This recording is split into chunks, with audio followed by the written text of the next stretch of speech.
Pastor, assim, a gente vendo, né, o senhor vindo de uma família cristã, pais de oração, daí você fala, poxa, eu era tão rebelde, Satanás tentando tirar minha vida.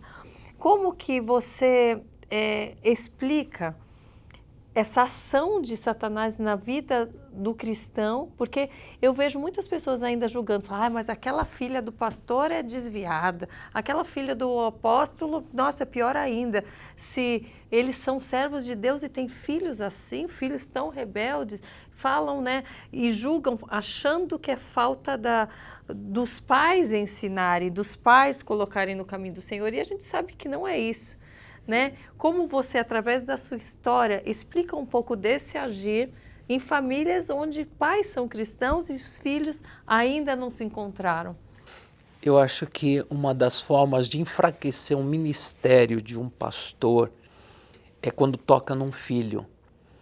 Porque se um filho, de repente, está nas drogas, na bebida, ou má companhia, isso tira o quê? Aquela autoridade do pastor. Tira a paz. Tira a paz, porque ele se sente assim, eu não tenho mais autoridade de pregar. Então, ele se sente até inibido, não flui mais como ele fluía por conta dessa culpa. O que eu falhei? Aonde eu falhei? Então, o pastor, tanto o casal, fica questionando, mas o diabo, ele sabe, se toca no filho, ele vai bloquear o potencial, o poder. Então, ele é um exemplo. Satanás não consegue derrotar Deus. E como o filho, às vezes, não tem essa autoridade em declarar a palavra, em ter essas armas espirituais sendo colocadas em prática, eles acabam pegando o elo que ainda está mais enfraquecido, vamos dizer, da família, para colocar. Às vezes é o filho, às vezes é um pai também, uma mãe. Né? Eles pegam a pessoa que ainda não se apoderou da palavra. Né? Então, se Satanás não consegue derrotar Deus, o que ele faz? Toca num filho. Num crente que não conhece ainda o poder da palavra, ele não tem uma vida cristã. Então, geralmente, o pastor, ele está assim, em frente de batalha diária. Então, Satanás, ele tenta o quê? É tocar no filho. Porque se eu toco no filho, isso vai abater o pastor. Então, os filhos também têm que ter uma experiência pessoal com Deus, porque por mais que o pai seja um homem de oração, a gente vê, Samuel foi um exemplo de um grande profeta, mas os filhos também foram tribulosos. Eli foi um grande juiz, um grande sacerdote, mas os filhos foram pedra de tropeço. Então nós vemos na Bíblia até homens que foram homens assim de relevância, homens que são heróis da fé, mas tiveram os filhos com problemas. Agora, é individual a salvação. Agora, é importante a intercessão. Agora, os filhos têm que ter uma experiência com Deus. Então, eu tive essa experiência com Deus, a minha vida mudou. Deus me usou para abençoar os meus irmãos, para eles receberem o batismo do Espírito Santo. Eu me lembro que... Aliás, eu recebi o batismo do Espírito Santo no teu culto, num culto de quarta-feira na IA Church. Para mim é inesquecível o momento. Amém. Esse momento... O senhor faz parte da minha história. Amém. Eu fico muito feliz. E você sabe que quando eu recebi o Espírito Santo, foi tão assim tremendo que as línguas em mistério fluiu de uma forma e logo veio os dons de profecia, porque eu falava que eu quero esse dom também. E Deus dá o dom de acordo com a tua chamada. E eu me lembro assim que em Caxias do Sul, Deus colocou no meu coração para discipular pessoas.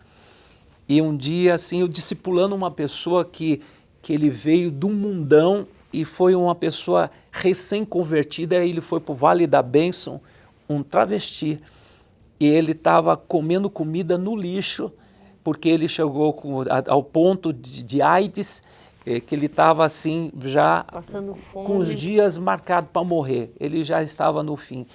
E ele comendo comida no lixo lá na República do Líbano, lá aqui em São Paulo, ele viu um folhetinho, Vale da Bênção, e ele falou, eu vou ver o que eles podem me ajudar.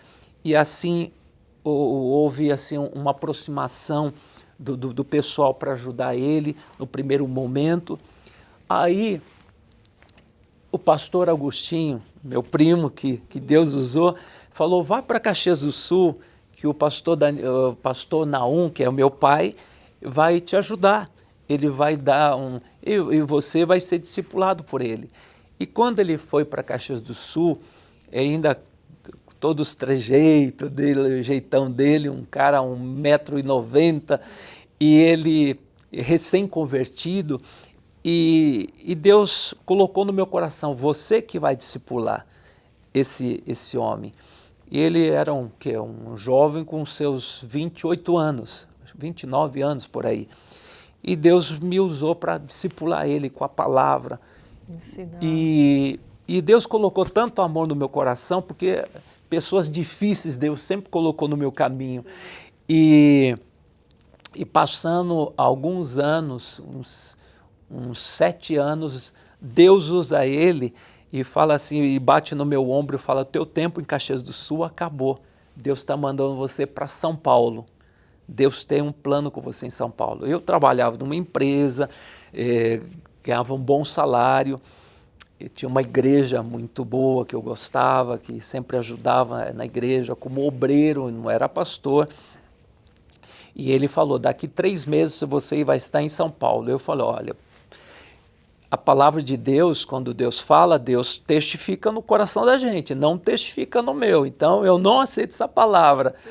E no meu emprego, eu falava, olha, gente, se tiver que dobrar, passar a noite toda, fazer hora extra, pode contar comigo, porque essa profecia não vai acontecer. E eu era muito querido na empresa, e eu sei que eu fiz de tudo para que essa profecia não se cumprisse. Aí, de repente, houve uma greve, e 15 dias o pessoal bagunçando, e eu fiquei em casa, na minha. E quando eu voltei, aí me disseram que eu fui chefe do tumulto, liderei a greve. Aí quem foi o primeiro a ser demitido foi eu. Aí, quando deu 3 meses, eu estava aqui em São Paulo. Olá. Aí o Espírito Santo, olha aí a palavra. Olha a palavra. Então, e hoje vai fazer... Mas o senhor acha que não testificava naquele primeiro momento? Não, falar que absurdo. Era porque não era da sua vontade, na realidade. É, porque eu tinha na minha cabeça, eu não quero viver como meu pai vivia pela fé.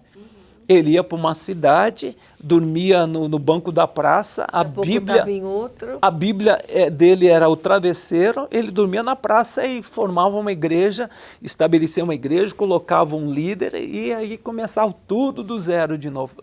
Na minha cabeça, ser pastor, ser missionário é passar dificuldade. Falava, Senhor, eu não tenho essa chamada, eu quero trabalhar no trabalho secular, mas eu quero ser um bom crente, mas... eu não estava ainda aceitando a ideia de andar por fé.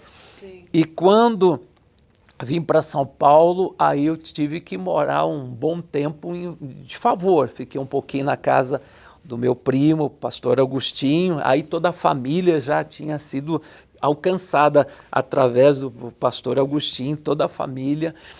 E nesse tempo Deus começou a trabalhar muito no que significa andar por fé, porque Deus assim fechou todas as portas e eu tinha que andar por fé, então não tinha dinheiro para pegar o ônibus, pegar o metrô, e Deus me levou até onde era a igreja, e a church naquele tempo era a igreja da Barra Funda há 33 anos, onde o Lamartine, me lembro até hoje, num domingo, entrei na igreja e o Senhor falou, eu tenho um plano com você nessa igreja.